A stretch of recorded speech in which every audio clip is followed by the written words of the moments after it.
हाँ प्यारे बच्चों, लेक्चर 30 है ये, unit 2 chapter 2, expression for work, या आप कह सकते हैं हीट प्रोड्यूस्ड।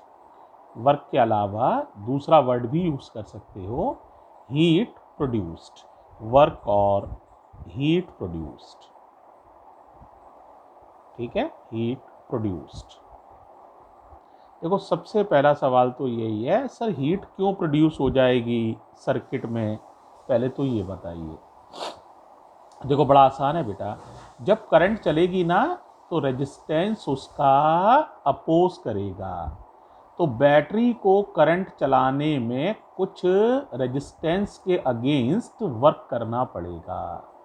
बैटरी को करंट चलाने में रेजिस्टेंस के अगेंस्ट कुछ वर्क करना पड़ेगा, वही वर्क हीट के रूप में पैदा हो सकता है। तो इस तरह से आप समझ सकते हैं। अब जरा देखो, वर्क डन का पहला फॉर्मूला तुमने पढ़ा हुआ है, W बराबर क्यू वी। कहाँ पढ़ा है? यूनिट 1 में, चैप्टर 4 में, पोटेंशियल V बराबर W अपॉन क्यू। ऐसे पढ़ा है तुमने, V बराबर W अपॉन क्यू या क्यू नॉट। तो W बराबर था क्यू वी, याद आ गया पहला। अब देखो बेटा, Q का तुमने फॉर्मूला और पढ़ा हुआ है, ध्यान दो। Q का फॉर्मूला पढ़ा है IT और V का फॉर्मूला पढ़ा है IR। इतने फॉर्मूले तुमने पढ़े हुए हैं, प्रीवियस नॉलेज है ये तुम्हारी, है ना। W का QV, Q बराबर IT और V बराबर IR। इन सब का यूज़ करें तो W के 3 और इम्पॉर्टेंट रिजल्ट बन जाएंगे। जरा देखो, QV है ना, Q की वैल्यू रख दो। Q की वैल्यू कितनी थी? IT।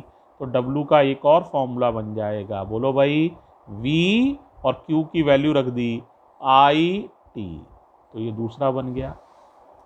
अब V की वैल्यू रख दो IR, तो एक और बन जाएगा। तो क्या हो जाएगा? V की वैल्यू रख दी IR इंटू IT, क्या फॉर्मूला बन जाएगा? I square RT। समझ आ जाना चाहिए। एक और देख लो, I की वैल्यू रख दो। I की वैल्यू होती है V अपॉन R, तो W का एक और फॉर्मूला बन जाएगा। I की वैल्यू रखी V अपॉन R, स्क्वायर लगाए, स्क्वायर लगा दिया, R एन टी। एक R कट जाएगा, समझो यहां से, ठीक है। तो ये क्या बचेगा? V square upon R। एक बार R बचेगा, एक R तो कट जाएगा, V square upon R into T. तो इस तरह से बेटा वर्क डन के या हीट प्रोड्यूस के कितने फॉर्मूले बन गए? गिनो। 4 बन गए, सही कह रहे हो। पहला कौन सा था? W बराबर क्यू वी, ये लिखा है। दूसरा कौन सा था? W बराबर VIT, ये लिखा हुआ है। तीसरा था I स्क्वायर RT, और चौथा है V square T upon R। ये रिजल्ट्स हैं वर्क डन के। Is it okay? अब देखो बेटा, जरा यूनिट की बात कर लें वर्क डन की। तो यूनिट ऑफ वर्क डन,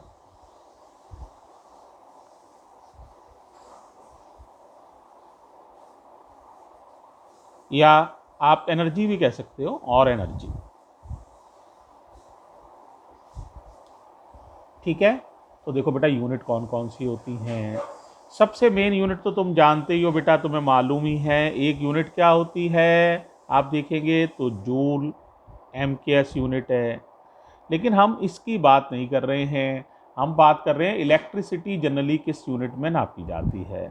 उस यूनिट का नाम होता है बच्चों KWH। क्या नाम है? KWH। KWH की फुल फॉर्म समझ रहे हो? Kilo watt our.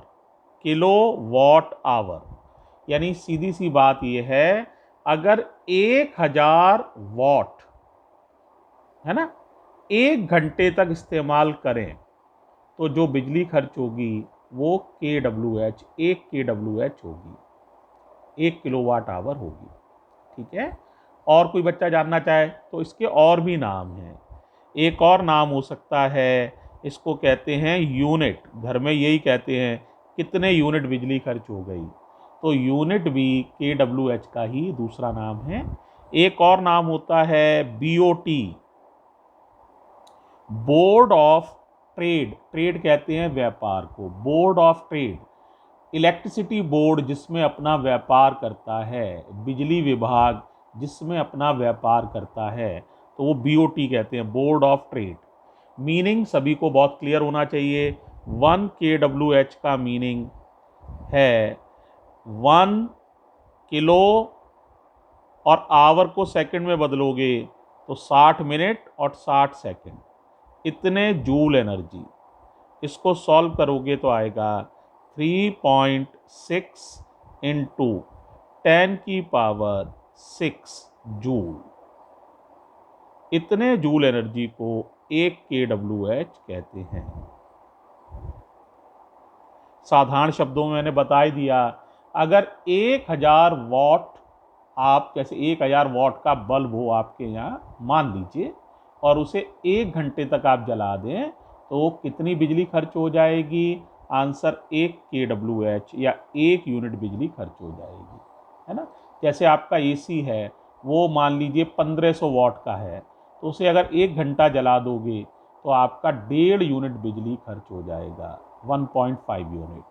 ठीक है, इस तरह से आप आसानी से 1 घंटे में हिसाब लगा सकते हो, फिर पूरे दिन में कितना खर्च होगा वो हिसाब लगा सकते हो। ठीक है, तो ये अब एक बात और आती है बेटा, हीट के बाद आता है पावर। इसको समझो, पावर का मीनिंग क्या है। तो पावर, मेरा अंदाज पावर तो सारे बच्चे समझते हैं। एवरेज पावर का मतलब आप सारे बच्चे जानते हैं, एवरेज पावर होती है वर्क अपॉन टाइम। मालूम है? अब बताओ वर्क के कितने फॉर्मूले थे तुम्हारे पास? 3। देखो, वर्क का फॉर्मूला था VIT, एक तो ये लिख दे रहा हूं, या था I²RT, या था V²T/R। और इसमें डिवाइड किसका करना है? टाइम का। किसका डिवाइड करना है? टाइम का। तो यहाँ टाइम का डिवाइड कर लो, चाहे यहाँ कर लो बेटा, तो T कट जाएगा। तो देखो, बड़ी आसानी से पावर का फॉर्मूला, 3 फॉर्मूले तुम्हें हाल ही पता चल जाएंगे। पता चले? बताओ पहला फॉर्मूला क्या है? VI, बहुत आसान है। दूसरा क्या है? I²R, बहुत ही आसान है, I²R। और तीसरा है V²/R। तो ये पावर के फॉर्मूले हैं, बड़े ही यूजफुल रिजल्ट हैं। यहाँ पर बच्चे बेटे थोड़ा सा कंफ्यूज होते हैं। वो कहते हैं, देखिए सर, कभी कभी कोई टीचर उन्हें जरा सा कंफ्यूज कर दे तो कंफ्यूज हो जाते हैं। जो कहते हैं देखो, पावर का एक फॉर्मूला I²R है, तो यहाँ तो ऐसा लग रहा है पावर R के प्रोपोर्शनल है, और एक फॉर्मूला है पावर का V²/R, यहाँ ऐसा लग रहा है पावर जो है वो R के इन्वर्सली प्रोपोर्शनल है। तो बताओ सही कौन सा है? तो बच्चा कंफ्यूज हो जाता है। लेकिन बेटे दोनों में थोड़ा रेफरेंस याद करो तो बड़ा आसान है। देखो, अगर I कांस्टेंट है तभी P is proportional to R है। तो I कब कांस्टेंट होता है? सीरीज में करंट कांस्टेंट होता है। इसका मतलब सीरीज के लिए तो ये बात सही है, लेकिन पैरेलल के लिए ये बात सही नहीं है। ठीक है, यानी I कांस्टेंट हो तब P is proportional to R होता है। सीरीज में I कांस्टेंट होता है तो पावर जो होती है वो रेजिस्टेंस के प्रोपोर्शनल होती है। यानी हम अलग अलग रेजिस्टेंस लगाएं तो जो रेजिस्टेंस ज़्यादा होगा वहाँ पावर भी ज़्यादा पैदा होगी। लेकिन अगर पैरेलल की बात करें तो पैरेलल में वोल्टेज कांस्टेंट होता है, तो ये कांस्टेंट हो गया, तो ये बात सही है। तो ये बात कहाँ सही है? पैरेलल में। इसका मतलब समझते हो? इसका मतलब ये है बेटा, अगर पैरेलल में रेजिस्टेंस लगे हैं तो जिसका रेजिस्टेंस कम होगा उसमें पावर ज़्यादा प्रोड्यूस होगी। तो इस बात को इस तरह से जस्टिफाई कर सकते हो। उम्मीद है समझ आ गया होगा, है ना। तो ये ओके। अब जरा यूनिट की बात कर लो। पावर की भी यूनिट आप जानते हो, 11th में खूब पढ़ी है आपने। तो जरा बताओ यूनिट ऑफ पावर। चलो बताओ क्या हो जाएगी। पहली यूनिट क्या होती है, जूल पर सेकंड। जूल पर सेकंड को ही कहते हैं वॉट। वॉट या जूल पर सेकंड एक ही बात है, या जूल का एक और नाम समझ लो, वॉट इनटू सेकंड होता है। ठीक है। एक यूनिट तुमने फिर पढ़ी है, हॉर्स पावर होती है, ये भी तुम्हें पता ही होगा। 746 वॉट को कहते हैं एक हॉर्स पावर। इलेक्ट्रिसिटी में जनरली मेगावाट बेटा होता है, मेगावाट। अब मेगावाट भी कोई मुश्किल नहीं है यार, मेगावाट समझते हो, 10 की पावर 6 वॉट, इसे कहते हैं मेगावाट। एक और यूनिट होती है किलोवाट, ये भी आसानी से समझ जाते हैं बच्चे। किलोवाट का मतलब है 1000 वॉट। तो ये सब पावर की यूनिट्स हैं जो बड़ी आसानी से आपको पता है। ठीक है, तो ये हो गया टॉपिक पावर। ठीक है, तो देखो बेटा एक टॉपिक ये था, ये रह रहा था, तो ये मैंने तुम्हें समझा दिया है। ओके, थैंक यू बच्चों।